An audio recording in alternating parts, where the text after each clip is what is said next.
नमस्कार। देखिए, आज के इस वीडियो में हम लोग सुप्रीम कोर्ट के बारे में पढ़ेंगे। देखिए, आप लोग सुप्रीम कोर्ट के बारे में जो है ऊपर ऊपर से पढ़ लेते हैं, पूरे डिटेल्स में कवर नहीं करते हैं, जिससे एग्जाम में प्रश्न छूट जाता है, बनता नहीं है। तो इस वीडियो में हम लोग सुप्रीम कोर्ट के इतिहास से लेके और वर्तमान तक की स्थिति को कवर करेंगे। एकदम जीरो लेवल से हम लोग इसको शुरू करेंगे और सभी चीज़ों को इसको हम लोग जो है थ्योरी के साथ और डायग्राम के माध्यम से हम लोग समझने वाले हैं। वीडियो के लास्ट में हम लोग प्रीवियस ईयर क्वेश्चन का टेस्ट भी लगाएंगे ताकि आपको 100% क्लियर हो जाए। तो चलिए वीडियो को हम लोग शुरू करते हैं। तो आइए हम लोग समझते हैं सुप्रीम कोर्ट के इतिहास को। देखिए, आपको पता है कि भारत में अंग्रेजों का शासन था। अंग्रेज आए थे भारत में व्यापार करने के उद्देश्य से और यहाँ पर जो है शासन करने लगे। ये भी आप पढ़े होंगे कि ईस्ट इंडिया कंपनी की स्थापना 1600 ईस्वी में हुई थी। तो ईस्ट इंडिया कंपनी के द्वारा भी भारत में व्यापार किया गया, यहाँ पर शासन किया गया। तो जब ईस्ट इंडिया कंपनी आई तो उसके साथ साथ बहुत सारे व्यापारी भी आए। ईस्ट इंडिया कंपनी में भी बहुत सारे अंग्रेज व्यापारी थे जो कि भारत से सामान खरीद कर अपने देश में यानी ब्रिटेन में ले जाकर बेचते थे। ये आपको पता है। तो देखिए, जो ईस्ट इंडिया कंपनी थी या फिर जो ब्रिटिश व्यापारी थे तो भारत में आते थे तो यहाँ पर बहुत ज़्यादा भ्रष्टाचार करते थे। और ईस्ट इंडिया कंपनी के भी जो भी अधिकारी थे और जो भी उसमें कर्मचारी थे, व्यापारी थे ईस्ट इंडिया कंपनी में, और ऐसे जो भी व्यापारी थे वो सब के सब भ्रष्टाचारी थे। इसलिए ब्रिटेन के जो संसद था, ब्रिटेन के संसद ने सोचा कि ये सब जितने भी अंग्रेज व्यापारी हैं ये सब के सब भ्रष्टाचारी हैं, बेईमान हैं। तो उनको कंट्रोल करने के लिए ब्रिटेन के संसद जो है एक एक्ट लाती है भारत में और उस एक्ट का नाम है रेगुलेटिंग एक्ट। और ये 1773 में आया था रेगुलेटिंग एक्ट। इस एक्ट के तहत ब्रिटेन की संसद जो है भारत में एक सुप्रीम कोर्ट की स्थापना करती है और उस सुप्रीम कोर्ट का नाम है Supreme Court of Judicature at Fort William. ध्यान रखिएगा। तो सबसे पहले भारत में किस सुप्रीम कोर्ट की स्थापना हुई थी? तो Supreme Court of Judicature at Fort William. और इसकी स्थापना 1774 में होती है रेगुलेटिंग एक्ट के तहत। और किस लिए होती है? ताकि अंग्रेज व्यापारी है उनको कंट्रोल किया जा सके, उनको सजा दिया जा सके, क्योंकि वो भ्रष्टाचारी थे। ईस्ट इंडिया कंपनी में भी जो भी अधिकारी थे वो सब के सब भ्रष्टाचारी थे। तो उनको कंट्रोल करने के लिए ब्रिटेन के संसद ने सबसे पहले भारत में सुप्रीम कोर्ट की स्थापना की। ठीक है। अब देखिए, स्थान पूछा जाएगा कि कहाँ पर की थी, तो कलकत्ता में। और इस सुप्रीम कोर्ट की संरचना की बात करें तो इसमें एक सीजीआई और 3 अन्य जज थे, यानी कुल मिलाकर 4 जज इसमें थे। और इसका जो पहले मुख्य न्यायाधीश थे वो एलिजा इम्पे थे। तो ये आपको ध्यान रखना है कि भारत में जो 1774 में सुप्रीम कोर्ट की स्थापना हुई थी उसके पहले मुख्य न्यायाधीश कौन थे? तो एलिजा इम्पे थे। ठीक है। अब देखिए, जो ईस्ट इंडिया कंपनी थी उस ईस्ट इंडिया कंपनी का अपना एक अदालत था। उस अदालत को कहा जाता था सदर अदालत। और सदर अदालत क्या था कि भारतीय कानून से चलता था। सदर अदालत किससे चलता था? भारतीय कानून से, और भारत के लोगों के लिए था। मतलब भारत के लोगों को न्याय देने के लिए, भारत के लोगों को सजा देने के लिए। तो ये सदर अदालत जो है ये ईस्ट इंडिया कंपनी के अंतर्गत था। और जो सुप्रीम कोर्ट था ये किस लिए था? तो जो अंग्रेज व्यापारी थे उनको कंट्रोल करने के लिए। ईस्ट इंडिया कंपनी में जो अधिकारी थे, जो व्यापारी थे, उनको कंट्रोल करने के लिए सुप्रीम कोर्ट था। लेकिन ईस्ट इंडिया कंपनी का जो अदालत था सदर अदालत, इस अदालत के तहत भारतीयों को कंट्रोल किया जाता था, भारत के लोगों को न्याय दिया जाता था, भारत के लोगों को सजा दिया जाता था सदर अदालत के तहत, क्योंकि यह भारतीय कानून से ही चलते थे। ठीक है। अब यहाँ पर ध्यान दीजिए कि एक देश में 2 अदालत हो गया। एक हो गया सुप्रीम कोर्ट और दूसरा हो गया सदर अदालत। और दोनों जो है अलग अलग कानून से चलता है। जो सुप्रीम कोर्ट था वह ब्रिटेन के संसद के कानून के हिसाब से चलता था और जो सदर अदालत था वो भारतीय कानून के हिसाब से चलता था। ये ईस्ट इंडिया कंपनी के अंतर्गत आता था सदर अदालत। अब एक देश में 2 न्याय व्यवस्था जो था इसको देखा गया। इस वजह से इन दोनों में टकराव होने लगा, सदर अदालत में और सुप्रीम कोर्ट में, क्योंकि दोनों का न्याय व्यवस्था जो है अलग अलग था। अब दोनों में टकराव होने लगा, बहुत ज़्यादा समस्या उत्पन्न होने लगा। इसलिए फिर अंग्रेजों ने अलग दिमाग लगाया और अंग्रेजों ने इंडियन हाई कोर्ट एक्ट लाया 1861 में। अब आइए उसको हम लोग समझते हैं। तो देखिए, सुप्रीम कोर्ट और सदर अदालतों के बीच टकराव होने के कारण, क्योंकि दोनों का न्याय व्यवस्था जो है अलग अलग था, इस वजह से टकराव होने लगा। ये तो जाहिर सी बात है, होकबे करेगा। इसलिए अंग्रेजों ने इंडियन हाई कोर्ट एक्ट लाया 1861 में। और इस एक्ट के तहत अंग्रेजों ने क्या किया कि जो पहले का सुप्रीम कोर्ट था और सदर अदालत था उसको समाप्त कर दिया गया और नए सिरे से 3 हाई कोर्ट की स्थापना की, Calcutta high court, Bombay high court और मद्रास हाई कोर्ट। और तीनें क्यों किए? क्योंकि तीनों प्रांतों पर अंग्रेजों का शासन था, तो जहाँ जहाँ उनका शासन था वहाँ वहाँ पर हाई कोर्ट की स्थापना कर दिए। और ध्यान रखिएगा तीनों हाई कोर्ट की स्थापना जो है 1862 में हुआ था, ये कई बार पूछा गया है, ठीक है। और किस एक्ट के तहत हुआ था? तो इंडियन हाई कोर्ट एक्ट 1861 के तहत। और जो पहले के सुप्रीम कोर्ट और सदर अदालत थे उसको समाप्त कर दिया गया और केवल हाई कोर्ट रखा गया। अब देखिए इन हाई कोर्ट का विशेषता क्या था कि ये एकीकृत न्याय प्रणाली पर चलते थे, मतलब तीनों जो है एक ही न्याय व्यवस्था पर चलते थे, पहले की तरह नहीं कि अलग अलग था, तीनों का एक ही न्याय व्यवस्था था। और दूसरा विशेषता यह था कि अपने प्रांत तक ही ये सीमित थे, मतलब कलकत्ता हाई कोर्ट जो था वो अपने प्रांत का ही समस्या देखता था। उसी तरह बम्बई हो गया, मद्रास हो गया, तो ये अपने प्रांत की समस्या देखते थे। जैसे आज के डेट में बिहार हाई कोर्ट है तो केवल वो बिहार के लोगों की समस्या को देखेगा, बिहार के लोगों को न्याय देगा, दूसरे राज्य में हस्तक्षेप नहीं करेगा। ठीक उसी प्रकार ये अपने प्रांत तक ही क्या थे? सीमित थे। अब देखिए इसमें दिक्कत भी था। दिक्कत ये था कि ये अंतिम अपीलीय नहीं थे, और भारत में केवल हाई कोर्ट थे उस समय, लेकिन ये जो भी हाई कोर्ट थे ये अंतिम अपीलीय यहाँ पर नहीं होता था।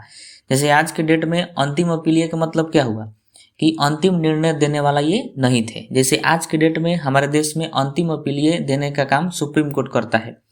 जैसे मान लीजिए बिहार का हाई कोर्ट कोई फैसला सुनाता है और आपको मंजूर नहीं है, आपको लगता है कि ये गलत है, तो आप इसके लिए सुप्रीम कोर्ट में अपील कर सकते हैं जो हाई कोर्ट से बड़ा है, और वहाँ पर अपील करेंगे और वो जो निर्णय दे देगा वो अंतिम होगा। उसके बाद कोई भी कोर्ट न्यायालय नहीं है, इसलिए कहा जाता है सुप्रीम कोर्ट अंतिम अपीलीय है।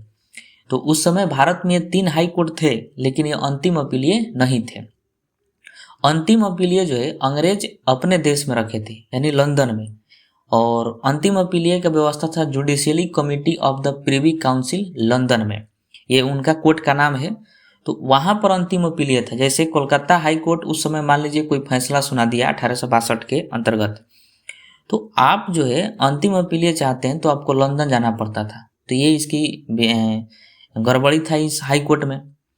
दूसरा इनमें गड़बड़ी ये था कि अगर 2 प्रांतों के बीच किसी बात को लेकर विवाद हो जाए तो फिर उसको कौन सुलझाएगा। जैसे मान लीजिए कलकत्ता और बम्बई, इन दोनों में लेकर किसी बात को लेकर विवाद हो जाए तो उसको सुलझाएगा कौन? या फिर लोग जो है किसके बात को मानेंगे, कोलकाता हाई कोर्ट के मानेंगे कि बम्बई हाई कोर्ट को? तो ये भी समस्या था। या फिर केंद्र में या फिर किसी प्रांत में अगर विवाद हो जाता है तो फिर उसको कहाँ पर सुलझाया जाएगा। जैसे आज के डेट में है कि मान लीजिए बिहार और झारखंड, इन 2 राज्यों में विवाद हो जाता है, तो इस विवाद को ना झारखंड के हाई कोर्ट में सुलझाया जाएगा ना बिहार के हाई कोर्ट में सुलझाया जाएगा, डायरेक्टली इसको भेज दिया जाएगा सुप्रीम कोर्ट, क्योंकि सभी हाई कोर्ट से बड़ा है सुप्रीम कोर्ट, तो वह सुलझाएगा। तो उसी प्रकार उस समय अगर कलकत्ता, बम्बई, मद्रास इन सब में अगर विवाद हो जाए तो फिर उसको कौन सुलझाएगा? क्योंकि कलकत्ता वाला अपने पक्ष में सुलझाएगा, बम्बई वाला अपना पक्ष लेगा, मद्रास वाला अपना पक्ष लेगा। तो ये भी समस्या था, क्योंकि हाई कोर्ट से बड़ा कोई भी कोर्ट देश में नहीं था। तो ये एक समस्या था। इसीलिए अंग्रेजों ने फिर दिमाग लगाया और फिर एक एक्ट लाते हैं, गवर्नमेंट ऑफ इंडिया एक्ट 1935। अब आइए हम उसको समझते हैं। तो देखिए फिर अंग्रेजों द्वारा जो है गवर्नमेंट ऑफ इंडिया एक्ट लाया गया 1935 में, और इस एक्ट के द्वारा जो है जितने भी हाई कोर्ट थे उन सभी हाई कोर्ट से सबसे बड़ा एक कोर्ट बनाया गया, फेडरल कोर्ट। जैसे अपने देश में 25 हाई कोर्ट है और 25 हाई कोर्ट से बड़ा कौन है? सुप्रीम कोर्ट है। उसी प्रकार जितने भी हाई कोर्ट थे उन सबसे बड़ा एक कोर्ट बनाया गया जिसका नाम रखा गया फेडरल कोर्ट। तो ध्यान रखिएगा फेडरल कोर्ट की स्थापना कब हुआ था? तो 1937 में हुआ था। और किस एक्ट के तहत हुआ था? तो गवर्नमेंट ऑफ इंडिया एक्ट 1935 के तहत, ठीक है। और इसको दिल्ली में स्थापित किया गया था, और यह जो है सभी हाई कोर्ट से बड़ा कोर्ट था, फेडरल कोर्ट। अब देखिए इसका कार्य महत्वपूर्ण है। फेडरल कोर्ट का कार्य क्या था? तो केंद्र और प्रांतों के बीच जो है विवाद को सुलझाना। अगर केंद्र और किसी भी उस समय के प्रांत में अगर विवाद हो जाता है तो उसको किसी भी हाई कोर्ट में नहीं सुलझाया जाएगा, डायरेक्टली जो इनसे बड़ा है फेडरल कोर्ट उसमें सुलझाया जाएगा। उसके बाद 2 प्रांतों के बीच अगर विवाद हो जाए, जैसे कलकत्ता, मद्रास, इन दोनों में विवाद हो जाए, तो इसको किसी भी हाई कोर्ट में नहीं सुलझाएंगे, डायरेक्टली फेडरल कोर्ट में सुलझाएंगे। उसी प्रकार हाई कोर्ट से अगर अपील जाता है तो फेडरल कोर्ट में, जैसे आज के डेट में हाई कोर्ट अगर कोई फैसला सुनाता है तो आप सुप्रीम कोर्ट में अपील कर सकते हैं, अगर आपको हाई कोर्ट का फैसला मंजूर नहीं है तो उसी प्रकार जो है उस समय भी किया गया था कि अगर कलकत्ता, मद्रास, मुंबई कोई भी हाई कोर्ट अगर गलत फैसला सुनाता है तो आप उसका अपील जो है फेडरल कोर्ट में कर सकते थे। और फेडरल कोर्ट का ही काम था संवैधानिक व्याख्या करना, संविधान की व्याख्या करना उस समय भी, ठीक है। तो ये फेडरल कोर्ट था। अब देखिए यहाँ पर भी अंग्रेज जो है बहुत चालाक थे। फेडरल कोर्ट में भी अंतिम अपीलीय की व्यवस्था नहीं रखे थे, क्योंकि अंग्रेज चाहते थे कि अगर अंतिम अपीलीय की व्यवस्था रख देंगे तो सारा चीज़ भारत में रह जाएगा, तो फिर हमारा कंट्रोल नहीं रह पाएगा। इसलिए वो अपना कंट्रोल जमाना चाहते थे और फेडरल कोर्ट में भी अंतिम अपीलीय नहीं रखे थे। अभी भी अंतिम अपीलीय की व्यवस्था जो है judicially committee of the Privy Council London में ही था, यानी उनके कोर्ट में ही था। फेडरल कोर्ट भारत का सबसे बड़ा कोर्ट था 1935-37 तक, लेकिन अंतिम अपीलीय ये नहीं था, ठीक है। अंतिम अपीलीय के लिए आपको लंदन जाना पड़ता था, तो ये आपको ध्यान रखना है।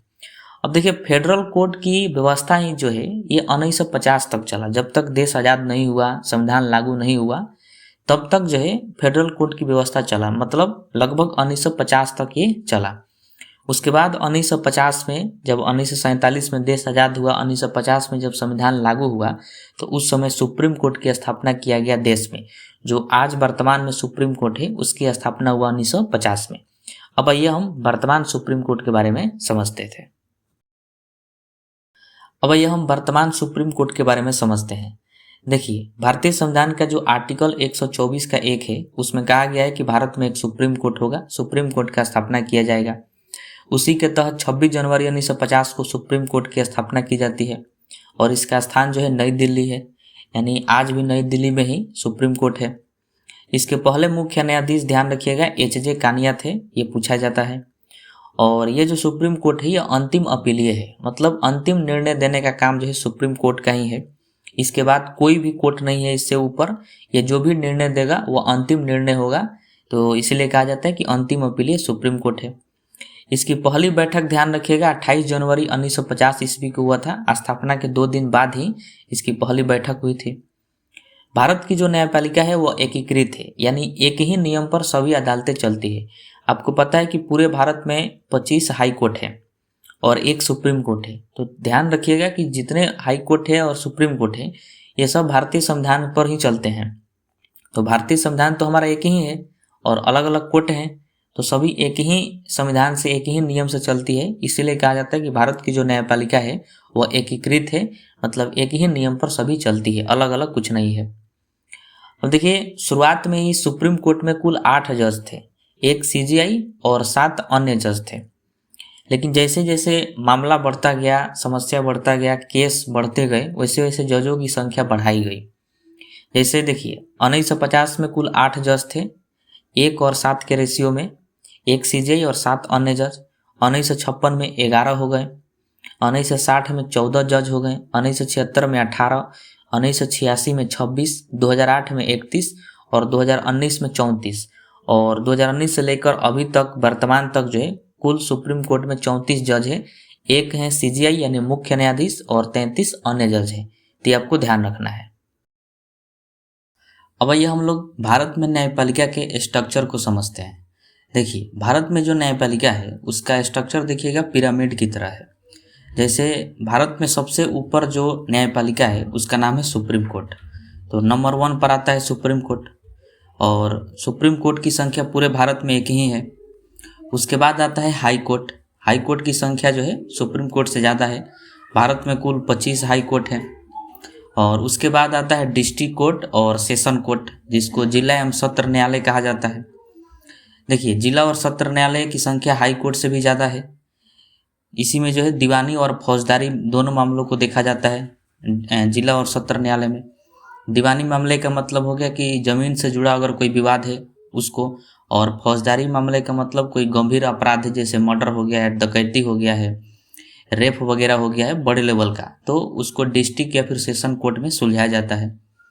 और उससे छोटा होता है सब ऑर्डिनेट कोर्ट। सब ऑर्डिनेट जो है ये भी जिला में ही होता है, लेकिन इसमें छोटे लेवल के मामले जो है सुलझाए जाते हैं। जैसे छोटा मोटा कोई दीवानी कोई दीवानी मामला है या फिर छोटा मोटा कोई विवाद है ज़मीन से जुड़ा, कम पैसों वाला विवाद है, तो उसको सबऑर्डिनेट कोर्ट के द्वारा सुलझाया जाता है। या फिर कोई छोटा मोटा मारपीट हो गया है जिसमें कपार उपार सब फटा है, तो वो छोटा मामला हो गया तो सबऑर्डिनेट कोर्ट में उसको सुलझाया जाता है।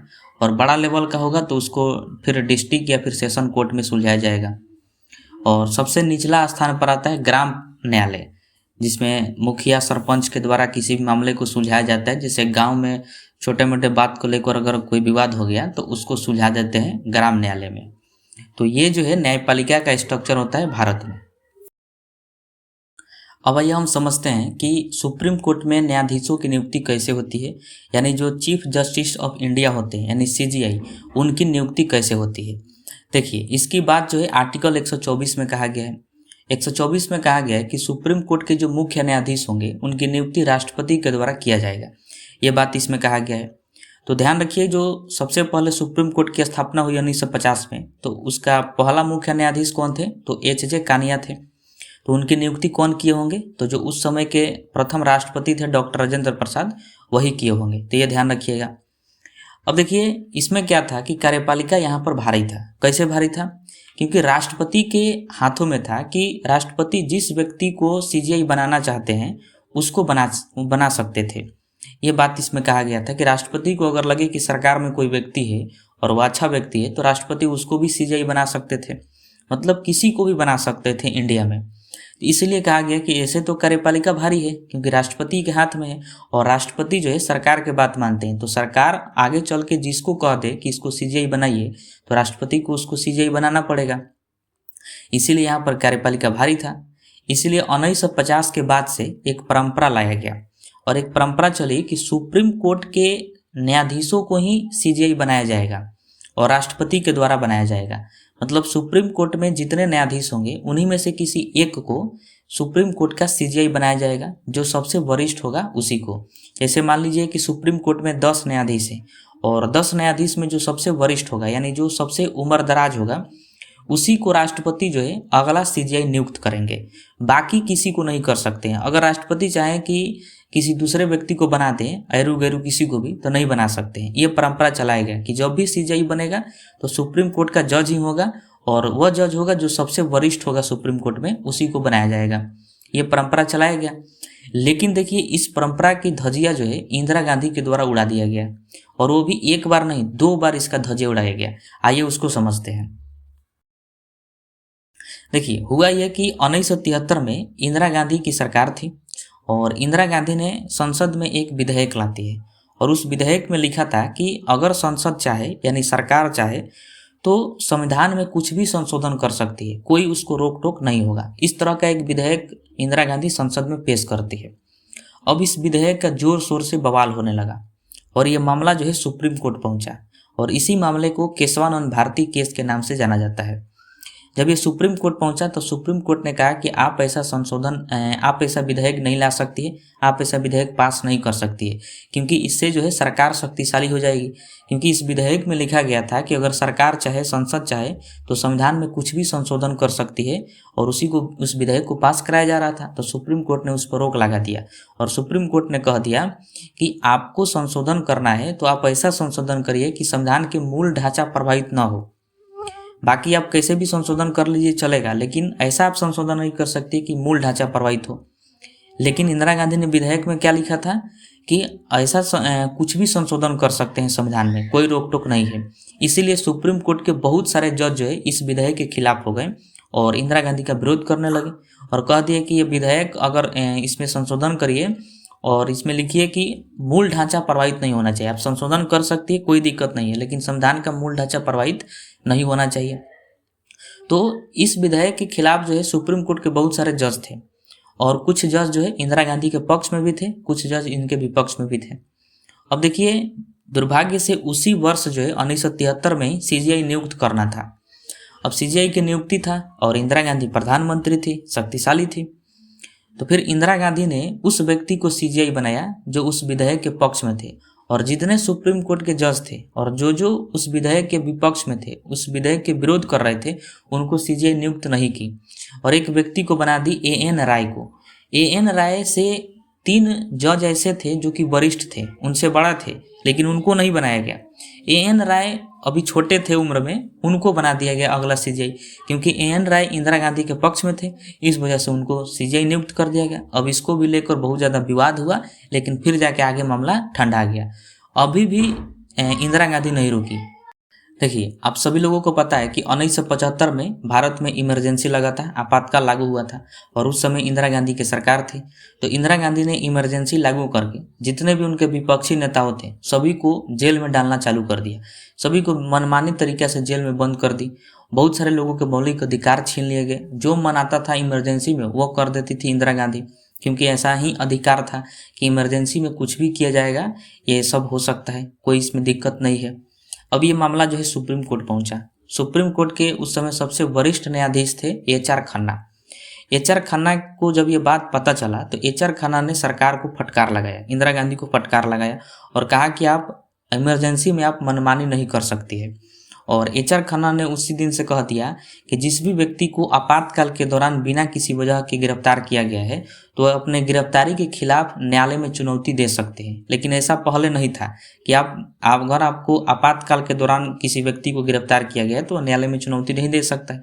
लेकिन एच.आर. खन्ना ने यह कह दिया कि जिस भी व्यक्ति को आपातकाल के दौरान बिना किसी वजह के गिरफ्तार किया गया है वो अपने गिरफ्तारी के खिलाफ न्यायालय में चुनौती दे सकता है, और अगर दोषी पाया जाता है तो सरकार के आदमी को, पुलिस को या फिर सरकार को भी सजा दिया जा सकता है। अब इस बात को लेकर इंदिरा गांधी जो है पूरे गुस्सिया गई, पूरे वो क्रोध में आ गई कि हमारे खिलाफ इसने फैसला दे दिया एच.आर. खन्ना की इतना हिम्मत हो गया। अब इंदिरा गांधी बोलती कि रुको तुमको बताते हैं। 1977 में सीजीआई के चुनाव करना था, तो परंपरा के अनुसार जो है उसी व्यक्ति को बनाया जाएगा सुप्रीम कोर्ट का अगला सीजीआई जो सबसे वरिष्ठ होगा, जो सबसे वरिष्ठ जज होगा सुप्रीम कोर्ट का। तो सबसे वरिष्ठ जो है एच.आर. खन्ना थे।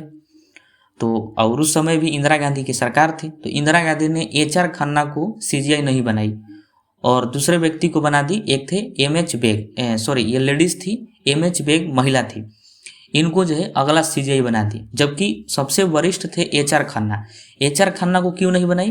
क्योंकि वह जो है उनके खिलाफ फैसला दिए थे, इस वजह से उनको न बनाकर एम.एच. बेग को बना दी जो कि महिला थी, इनको अगला सीजीआई नियुक्त कर दी। अब इस बात को लेकर भी बहुत ज़्यादा विवाद हुआ, क्योंकि सबसे वरिष्ठ तो एच.आर. खन्ना है, तो एच.आर. खन्ना को परंपरा के अनुसार बनाना चाहिए, तो एम.एच. बेग को क्यों बनाया गया? इस बात को लेकर बड़ा विवाद हुआ।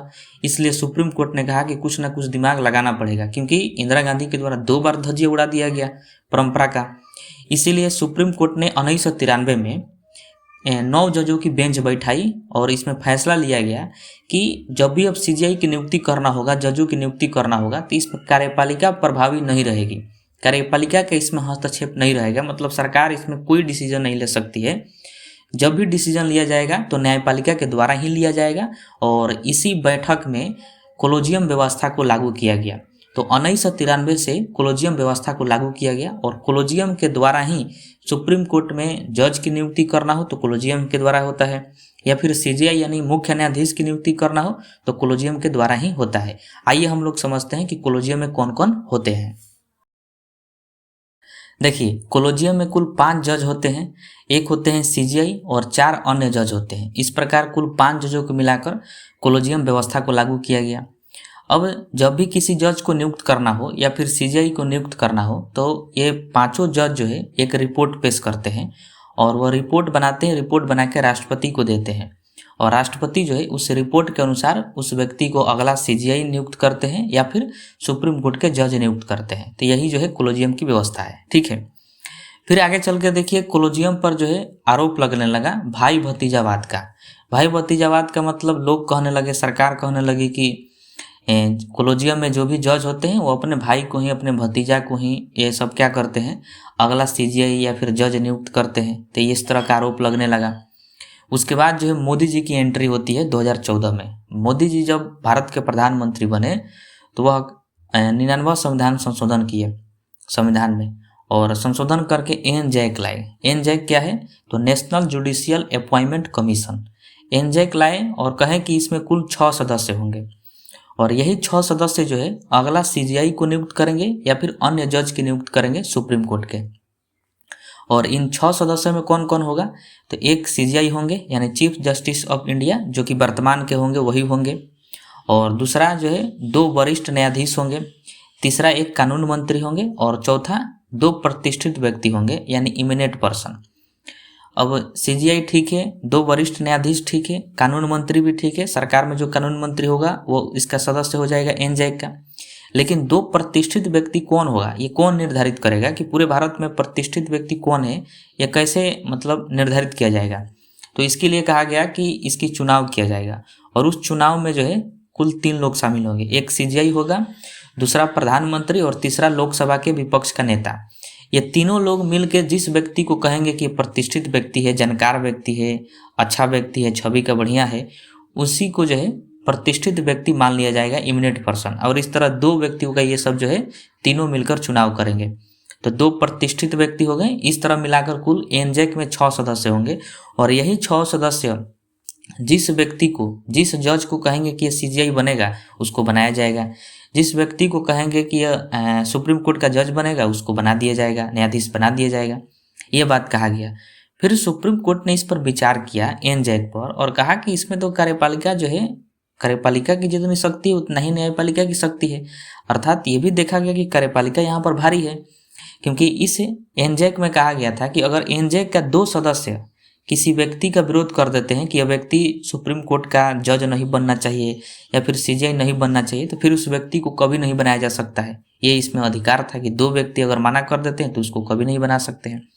तो फिर देखिए कि यहाँ पर तो सरकार जो है भारी हो जाएगी, क्योंकि सरकार का ही इसमें 2 व्यक्ति हो जा रहे हैं, एक तो कानून मंत्री हो जाएगा और दूसरा प्रतिष्ठित व्यक्ति। तो प्रतिष्ठित व्यक्ति जो है प्रधानमंत्री तो चुन रहे हैं और सीजीआई चुन रहे हैं, तो कुल मिला जुला कर देखा जाए तो सरकार यहाँ पर भारी है। इसीलिए सुप्रीम कोर्ट ने कहा कि ये नहीं आएगा, एनजैक नहीं होएगा। और एनजैक को क्या कर दिया, सुप्रीम कोर्ट ने रद्द कर दिया, क्योंकि कोलोजियम में ठीक है और तो फिर जाके जो है इसको रद्द कर दिया गया एनजैक को, और फिर से कोलोजियम को लागू कर दिया गया। और आज के डेट में भी कोलोजियम के द्वारा ही सुप्रीम कोर्ट में न्यायाधीशों की नियुक्ति होती है, सीजीआई की नियुक्ति होती है। तो ये आपको ध्यान रखना है। अब आइए हम समझते हैं कि सुप्रीम कोर्ट में न्यायाधीश बनने के लिए योग्यता क्या होनी चाहिए। देखिए, सबसे पहला योग्यता यही है कि वो भारत का नागरिक होना चाहिए। दूसरा है कि किसी भी हाई कोर्ट में 5 वर्ष तक जज रहा हो। जैसे भारत में 25 हाई कोर्ट है, तो 25 हाई कोर्ट में से किसी भी हाई कोर्ट में लगातार वो 5 वर्ष तक जज रहा हो तो उस व्यक्ति को न्यायाधीश बनाया जा सकता है। अब देखिए, लगातार रहने का मतलब क्या है कि लगातार रहना चाहिए। ऐसा नहीं है कि एक ही हाई कोर्ट में 5 वर्ष तक जज रहा हो तभी उसको बनाएंगे। अलग अलग हाई कोर्ट में भी लगातार अगर रहा हो 5 वर्ष तक जज, तो उसको न्यायाधीश बनाया जा सकता है। जैसे मान लीजिए कोई व्यक्ति है, कोई जज है और वो बिहार के हाई कोर्ट में 2 वर्ष तक जज रहा, झारखंड के हाई कोर्ट में 2 वर्ष तक जज रहा लगातार, और फिर जाके उत्तर प्रदेश के हाई कोर्ट में 1 वर्ष तक जज रहा, तो कुल 5 वर्ष हो गया। लगातार रहा है तो उसको बनाया जा सकता है।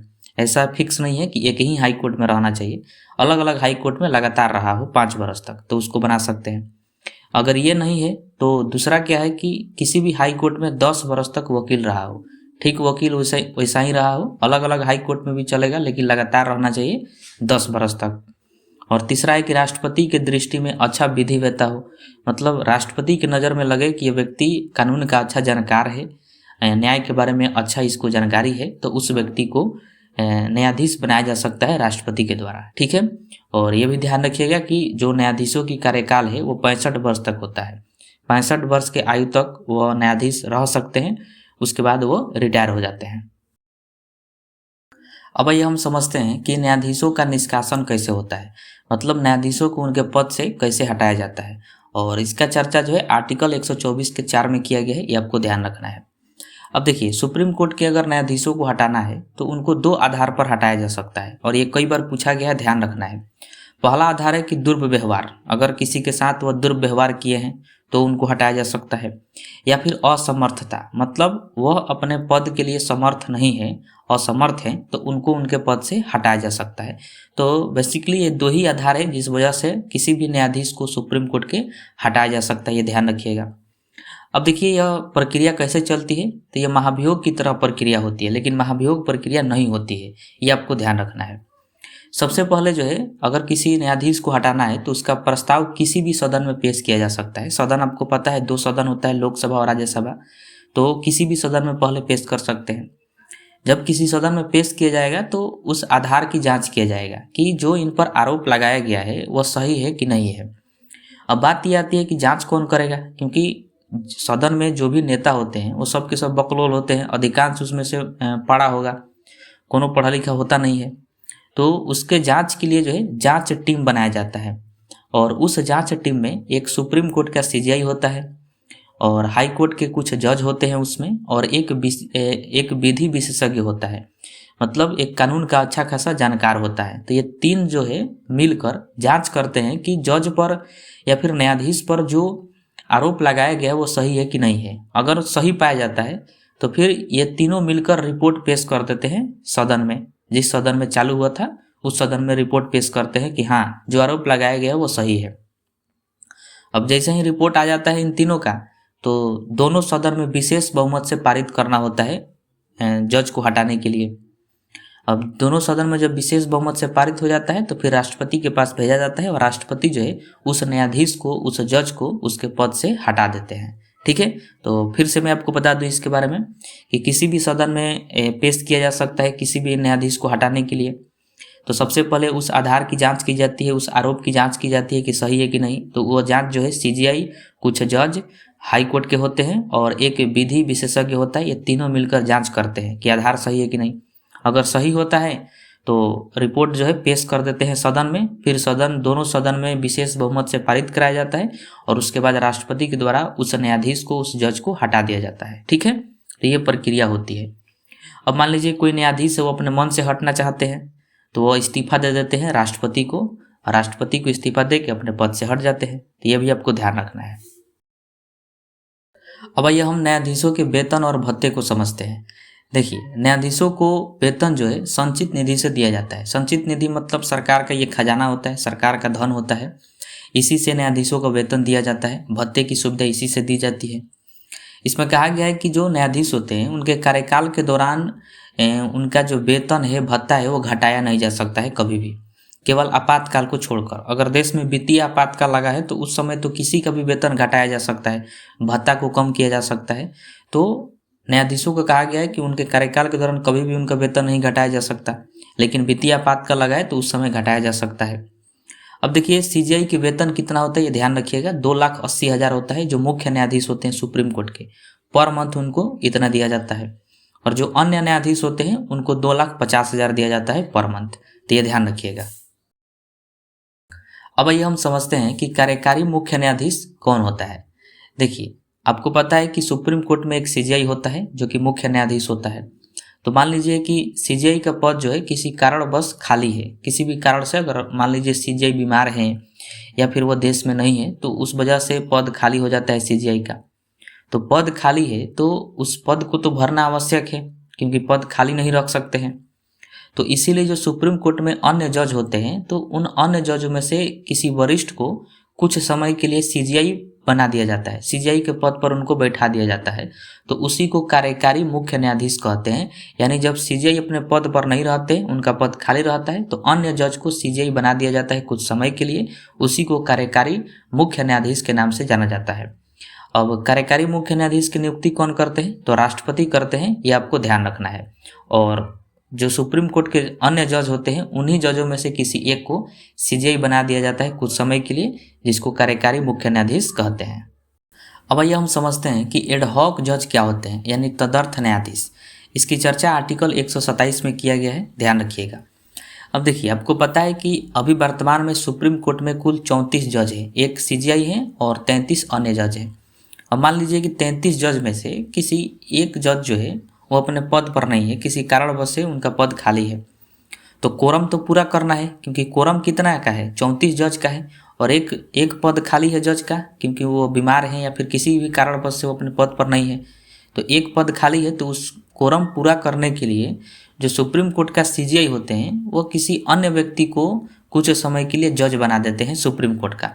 तो जो व्यक्ति कुछ समय के लिए जज बनता है उसी को तदर्थ न्यायाधीश कहा जाता है, यानी एडहॉक जज कहा जाता है। तो एडहॉक जज की नियुक्ति तब करते हैं जब कोरम पूरा करना हो। कोरम 34 जजों का है, 34 में से एक भी कम होगा तो सीजीआई जो है किसी अन्य व्यक्ति को उस न्यायाधीश बना देंगे कुछ समय के लिए सुप्रीम कोर्ट का, तो उसी को हम कहेंगे तदर्थ न्यायाधीश। तो ध्यान रखिएगा, तदर्थ न्यायाधीश की नियुक्ति कौन करते हैं? तो सीजीआई करते हैं। अब सीजीआई अपने मन से नहीं करते हैं, वह राष्ट्रपति से परामर्श लेते हैं। राष्ट्रपति को रिपोर्ट देंगे कि सुप्रीम कोर्ट में एक जज जो है अनुपस्थित है, वो अपने पद पर नहीं है किसी कारणवश से, तो कोरम पूरा करने के लिए एक जज की आवश्यकता है, तो आप परामर्श दीजिए, उसी व्यक्ति को जो है अगला न्यायाधीश नियुक्त किया जाएगा कुछ समय के लिए, यानी तदर्थ न्यायाधीश नियुक्त करेंगे। तो सीजीआई नियुक्ति करते समय राष्ट्रपति से परामर्श लेते हैं, उसके बाद जो है तदर्थ न्यायाधीश की नियुक्ति की जाती है। ठीक है, अब देखिए तदर्थ न्यायाधीश कौन होता है? तो जो हाई कोर्ट है, आपको पता है कि पूरे भारत में 25 हाई कोर्ट है, तो 25 हाई कोर्ट में से कोई भी किसी भी हाई कोर्ट का अगर कोई जज है तो उसको जो है सुप्रीम कोर्ट का तदर्थ न्यायाधीश बना दिया जाता है।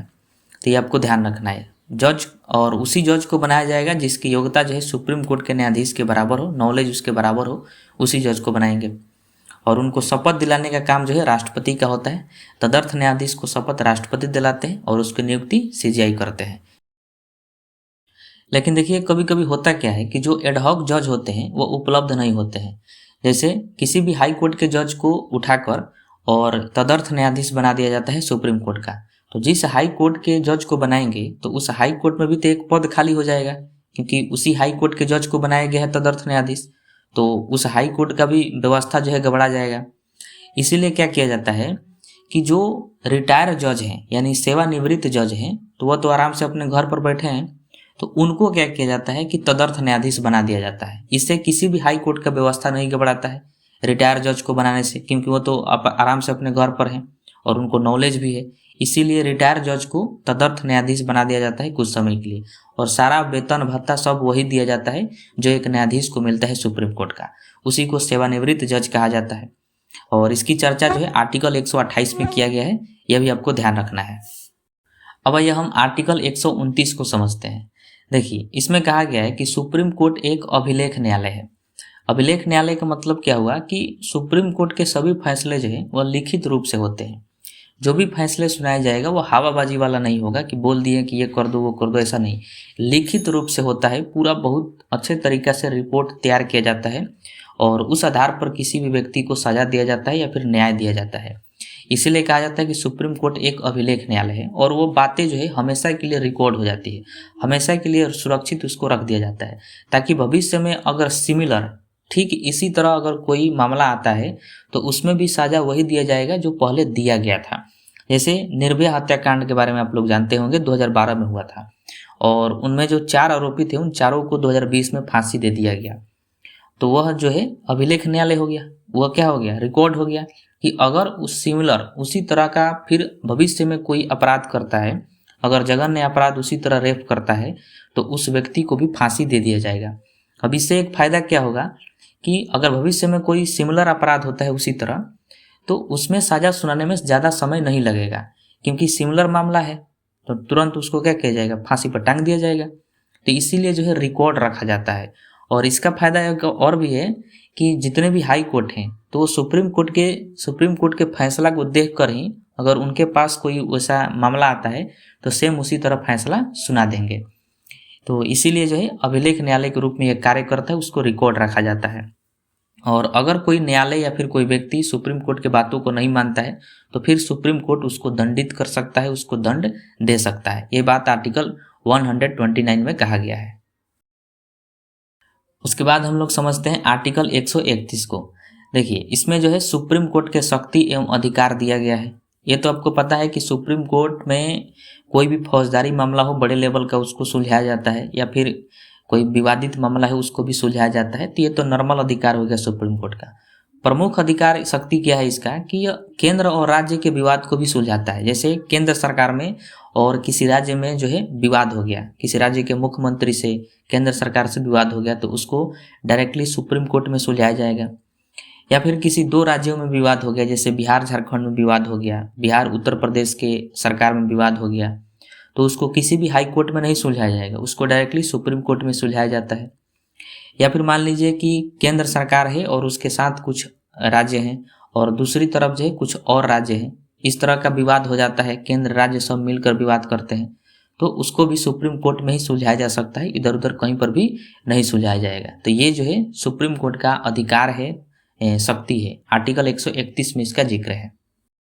उसके बाद अगला आर्टिकल है आर्टिकल 132। देखिए इम्पोर्टेंट है। इसमें कहा गया है कि हाई कोर्ट से सुप्रीम कोर्ट हस्तांतरण करने का अधिकार। जैसे कोई भी मामला होता है तो आपको पता है कि जैसे कोई भी घटना घटित होती है तो सबसे पहले उस घटना पर एफआईआर किया जाता है पुलिस स्टेशन में, जिस क्षेत्र का होगा उस क्षेत्र के पुलिस स्टेशन में जाके एफआईआर होती है।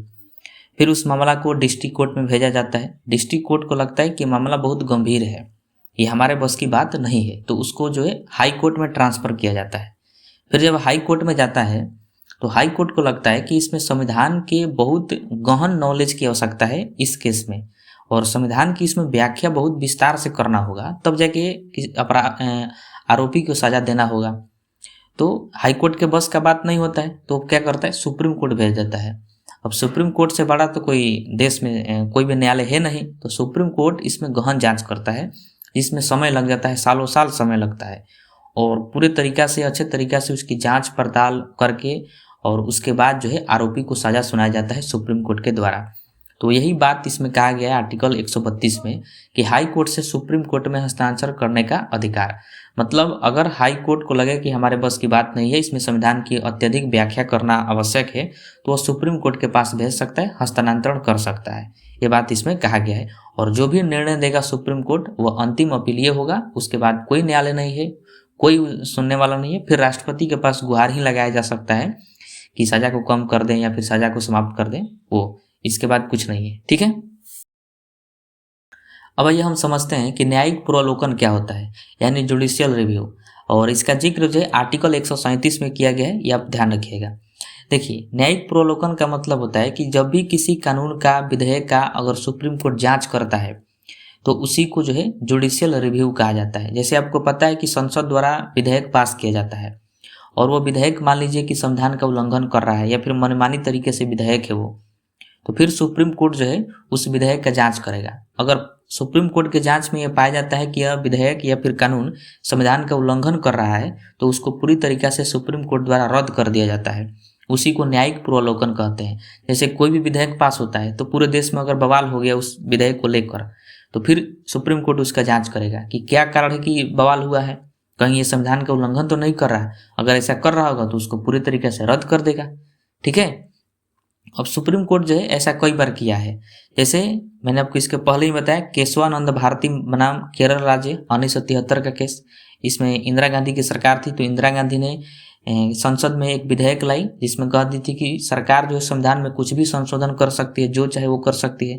तो फिर सुप्रीम कोर्ट ने इसका जुडिशियल रिव्यू किया और कहा कि ये संविधान का उल्लंघन है, आपको संशोधन करना है, ठीक है, सरकार को अधिकार है, वो संशोधन कर सकती है, लेकिन ऐसा संशोधन नहीं करेगी जिससे संविधान का मूल ढांचा प्रभावित हो। संशोधन करिए लेकिन मूल ढांचा प्रभावित नहीं होना चाहिए। तो ये इस केस में कहा था।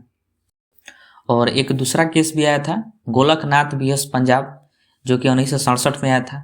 इसमें सुप्रीम कोर्ट ने कहा था कि संसद जो है वो फंडामेंटल राइट्स में संशोधन नहीं कर सकती है, यानी जो संविधान का मूल भाग है, मतलब मूल अधिकार है, भाग 3 में दिया गया है, उसमें सरकार संशोधन नहीं कर सकती, संसद संशोधन नहीं कर सकती है। ये बात गोलकनाथ वर्सेस पंजाब में कहा था 1967 में सुप्रीम कोर्ट ने। तो देखिएगा आज के डेट में भी सरकार जो है सब में संशोधन कर सकती है, कुछ भी बदल सकती है, लेकिन जो मूल अधिकार है उसमें संशोधन नहीं कर सकती है, ये ध्यान रखिएगा। अब आइए हम एक लास्ट पॉइंट समझते हैं, जनहित याचिका। इसी को पील कहा जाता है, पब्लिक इंटरेस्ट लिटिगेशन इंग्लिश में इसको बोलते हैं। अब देखिए जनहित याचिका क्या है कि अगर कोई समाज में कोई गलत काम होता है और उससे पूरा समाज प्रभावित होता है, तो कोई भी व्यक्ति हो, कोई भी नागरिक हो, या फिर कोई संस्था है, या फिर कोई समाज सेवी कोई व्यक्ति है, तो वह जो है सुप्रीम कोर्ट या फिर हाई कोर्ट में पील दायर कर सकता है। मतलब ये केस नहीं होता है, ये पील दायर होता है कि इस व्यक्ति के कारण या फिर इस काम के कारण पूरे समाज प्रभावित हो रहा है, इस पर विचार किया जाए। तो ये कोर्ट में जाके अपील कर सकता है। और यह ध्यान रखिएगा, हमेशा ये हाई कोर्ट या फिर सुप्रीम कोर्ट में ही पील दायर किया जा सकता है, बाकी किसी भी कोर्ट में ये दायर नहीं होता है। ठीक है, जैसे मान लीजिए कि कोई व्यक्ति है और कोई गलत काम करता है जिससे पूरे समाज प्रभावित होता है। जैसे एक घटना है 2018 की, जिसमें रणवीर सिंह नाम का कोई एक्टर है, उसने लंगटे उघारे जो है फोटो शूट करवाया था। तो उससे क्या हुआ कि पूरे समाज प्रभावित हुआ। तो बहुत सारे लोगों ने जाके अपील दायर किया था हाई कोर्ट में, सुप्रीम कोर्ट में। उसके खिलाफ एफआईआर भी हुआ था कि इस फोटोशूट से अश्लीलता फैल रही है और पूरे जो है समाज इससे प्रभावित है। उसी प्रकार अगर आपके भी आसपास में कोई भी ऐसा चीज़ होता है, जैसे गंदा पानी बह रहा है सड़क पर, उससे आने जाने में कठिनाई हो रही है, तो उसके खिलाफ भी अपील दायर किया जा सकता है हाई कोर्ट में या फिर सुप्रीम कोर्ट में। तो जनहित याचिका उसी को कहा जाता है। अब देखिए, इसकी शुरुआत जो है 1979 से ही हुआ। हुसनैरा खातून वर्सेस स्टेट ऑफ बिहार, ये केस आया 1979 में। इसमें क्या हुआ कि हुसनैरा खातून जो थी वो अपने सजा काट कर और फिर भी जेल के अंदर ही बंद थी। और ऐसे बहुत हजारों लाखों के तादाद में ऐसे कैदी थे जो कि उनका सजा पूरा हो गया था, 5 साल का सजा था, सजा काट लिए थे, फिर भी वो जेल के अंदर ही थे। तो फिर उनका जो है मूल अधिकार का हनन है और बहुत दिक्कत उनको सामना करना पड़ा कि सजा काट लिए हैं फिर भी वो जेल के अंदर है। तो ये मामला जो है जब सुप्रीम कोर्ट पहुंचा तो उस समय सुप्रीम कोर्ट में एक जज थे पीएन भागवती, और पीएन भागवती ने तब जाके जनहित याचिका की शुरुआत की कि कोई भी व्यक्ति जो है अगर वह उसके मूल अधिकार का हनन हो रहा है या फिर पूरे ऐसा कोई कार्य हो रहा है समाज में या फिर ऐसी कोई घटना है जिसके कारण पूरा समाज प्रभावित है, बहुत सारे लोगों को दिक्कत है, तो उसके लिए अपील दायर किया जा सकता है सुप्रीम कोर्ट में या फिर हाई कोर्ट में। तो हुसनैरा खातून वर्सेस स्टेट ऑफ बिहार के द्वारा जो है इस केस के माध्यम से पीएन भागवती ने पूरे देश में अपील की शुरुआत की और कह दिया कि अगर जब भी किसी प्रकार को, किसी भी नागरिक को, किसी भी व्यक्ति को अगर दिक्कत होता है तो हाई कोर्ट या फिर सुप्रीम कोर्ट में अपील दायर कर सकता है। तो यही अपील है, इसीलिए पीएन भागवती को अपील का पिता कहा जाता है। तो ये आपको ध्यान रखना है। अब आइए हम कुछ इंपॉर्टेंट पॉइंट को समझते हैं जो कि इंपॉर्टेंट है, डायरेक्टली एग्जाम में पूछा जाता है, तो इसको आप ध्यान रखिएगा। कि सबसे पहले सुप्रीम कोर्ट के मुख्य न्यायाधीश कौन बने थे, तो हीरालाल जेकानिया थे, ये हम लोग पहले ही पढ़ चुके हैं। सुप्रीम कोर्ट के दूसरे मुख्य न्यायाधीश कौन बने थे, तो पतंजलि शास्त्री थे। और आरक्षण के खिलाफ फैसला किसने दिया था, तो पतंजलि शास्त्री ही थे। और ध्यान रखिएगा, इन्हीं के कार्यकाल में, इन्हीं के समय में संविधान में पहला संविधान संशोधन किया गया था, तो ये आपको ध्यान रखना है। सबसे लंबे समय तक सीजीआई कौन रहे हैं, तो वाई चंद्रचूड़ रहे हैं। और पहले दलित सीजीआई कौन बने थे, तो केजी बालकृष्णन बने थे, ये इंपॉर्टेंट है, ध्यान रखिएगा। और सबसे कम समय तक के लिए सीजीआई कौन बने हैं, तो केएन सिंह बने हैं, 1991 में बने थे, मात्र 17 दिन के लिए सीजीआई बने थे। उसके बाद देखिए कि सुप्रीम कोर्ट की पहली महिला जज कौन थी, तो फातिमा बीबी थी, 1909 में ये बनी थी, सबसे पहली महिला जज थी ये। अब तक जो है सुप्रीम कोर्ट में बात करें तो कुल 11 महिला जज बन चुकी है। और वर्तमान सीजीआई की बात करें तो संजीव खन्ना है और ये 91 नंबर के सीजीआई बने हैं। ठीक है, तो ये इंपॉर्टेंट पॉइंट आपको ध्यान रखना है सभी। अब आइए हम प्रीवियस ईयर प्रश्न को देखते हैं जो कि एग्जाम में पूछे गए हैं। तो देखिए, इनमें से आपको किसी भी प्रश्न का आंसर पता होगा तो आप नीचे कमेंट बॉक्स में बता सकते हैं। पहला प्रश्न है कि भारत के सुप्रीम कोर्ट की स्थापना कब हुई थी, तो इसका right answer option number B हो जाएगा, 28 जनवरी 1950 को हुई थी सुप्रीम कोर्ट की स्थापना। उसके बाद प्रश्न है कि सुप्रीम कोर्ट के पहले मुख्य न्यायाधीश कौन थे, तो मैंने आपको बताया था कि एच जे कानिया है, तो right answer option number B हो जाएगा। उसके बाद है सिंपल प्रश्न है कि सुप्रीम कोर्ट का उल्लेख संविधान के किस भाग में किया गया है, तो भाग 5 में किया गया है, right answer option number C हो जाएगा। अगला प्रश्न है कि सुप्रीम कोर्ट के न्यायाधीशों की सेवानिवृत्ति की आयु क्या है, मतलब सुप्रीम कोर्ट के जो न्यायाधीश होते हैं अपने पद पर कब तक बने रहते हैं, तो जब तक उनकी आयु 65 वर्ष नहीं हो जाती तब तक बने रहते हैं, तो right answer option number C हो जाएगा, 65 वर्ष। उसके बाद है कि भारत में न्यायिक पुनरावलोकन यानी जुडिशियल रिव्यू का आधार क्या है, तो देखिए इसका right answer option number B हो जाएगा, संविधान की सर्वोच्चता, मतलब संविधान की व्याख्या करना, संविधान की जांच करना कि कोई विधेयक ऐसा तो नहीं है कि जो संविधान के खिलाफ है, इसीलिए जो है सुप्रीम कोर्ट द्वारा जुडिशियल रिव्यू किया जाता है किसी भी कानून का, किसी भी विधेयक का। ठीक है, अगला प्रश्न है कि मूल संरचना सिद्धांत किस केस से संबंधित है, गोलकनाथ केस, केशवानंद भारती केस। तो मैंने आपको बताया था कि केशवानंद भारती केस में सुप्रीम कोर्ट ने कहा था कि संविधान में संशोधन सरकार कर सकती है, लेकिन ऐसा संशोधन नहीं करेगी जिससे संविधान का मूल ढांचा प्रभावित हो, बेसिक स्ट्रक्चर प्रभावित नहीं होना चाहिए, बाकी संशोधन कर सकती है, तो right answer option number B हो जाएगा। अगला प्रश्न है कि सुप्रीम कोर्ट को अभिलेख न्यायालय यानी कोर्ट ऑफ रिकॉर्ड किस अनुच्छेद में कहा गया है, तो आर्टिकल 129 में कहा गया था कि सुप्रीम कोर्ट जो है वो अभिलेख न्यायालय है, तो right answer option number B हो जाएगा। उसके बाद है कि सुप्रीम कोर्ट के न्यायाधीशों की नियुक्ति कौन करता है। तो ये तो सिंपल है, राष्ट्रपति के द्वारा सुप्रीम कोर्ट के न्यायाधीशों की नियुक्ति की जाती है और कोलेजियम व्यवस्था के तहत किया जाता है। आपको बताना है कि कोलेजियम में कौन कौन शामिल होता है। अगला प्रश्न है कि वर्तमान में सुप्रीम कोर्ट के मुख्य न्यायाधीश कौन है। तो संजीव खन्ना है, ये आपको ध्यान रखना है। और अगर आप वीडियो बहुत बाद में देख रहे हैं तो हो सकता है कि संजीव खन्ना बदल गए होंगे, तो ये अपडेट कर लीजिएगा। और लास्ट प्रश्न है कि सुप्रीम कोर्ट की स्थापना किस अधिनियम के तहत हुई थी ब्रिटिश काल में। तो देखिए, ब्रिटिश काल में जो सुप्रीम कोर्ट की स्थापना हुई थी वह गवर्नमेंट ऑफ इंडिया एक्ट 1935 के तहत हुई थी। तो right answer option number C हो जाएगा।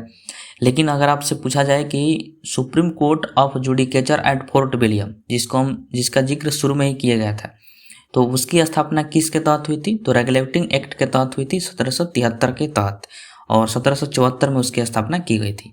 तो ये कन्फ्यूजन होगा, आपको ध्यान रखना है कि जो वर्तमान में सुप्रीम कोर्ट है उसकी स्थापना जो है गवर्नमेंट ऑफ इंडिया एक्ट 1935 के तहत हुई, भारतीय संविधान जब लागू हुआ तब।